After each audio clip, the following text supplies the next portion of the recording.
every time there is a conflict in the Somalia side, it definitely spills over, especially if it's Bulahawa and the towns across the border. It affects Kenya. And remember that we have a good working relationship with Somalia as a country. And so when there is those challenges, there's citizens who feel endangered run from the neighboring country run to Kenya. But we cannot confirm now whether they were forces of where, who they are. It's only until you do proper security analysis and investigations that you get to know, is it forces, is it civilians, and so forth. It is also it's also important to note that such security issues are handled in as security issues. So if we reach a stage where there is any challenge, we will tell the country. But at the moment, we don't have any difficulty. The complaints that have come from citizens have been looked at. The question of occupation of school, there is no school currently being occupied, as a matter of fact. And so if there are other parts of Kenya that there is a spillover of citizens from the neighboring countries, with Somalia particularly, that will be, that's why I said the security team will work on it to make sure that they return peacefully.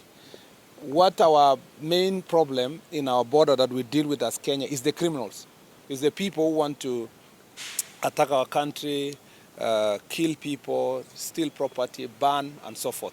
That is really what bothers us most.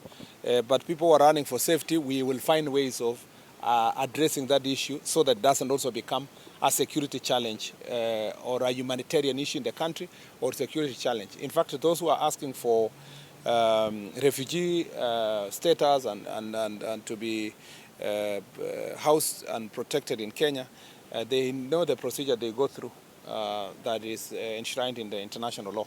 So at the moment, there is no cause for alarm.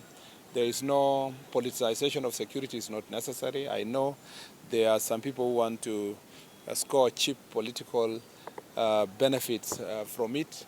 It is not in the interest of this government or this administration to do politics or to do a political ping pong with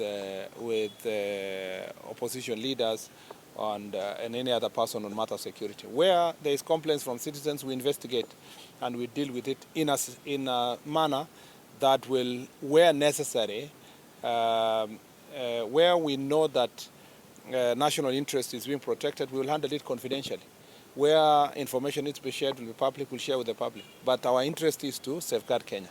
We don't want to lose any life and we don't want to lose any property. That is our job.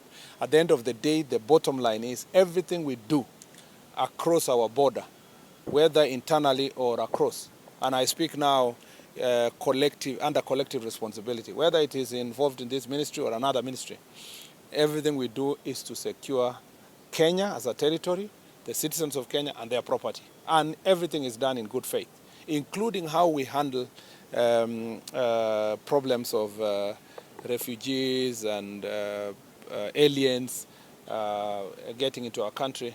We do it in the best interest of the country, and the strategies employed, not all of them are discussed in the full glare of cameras because national interest is extremely important.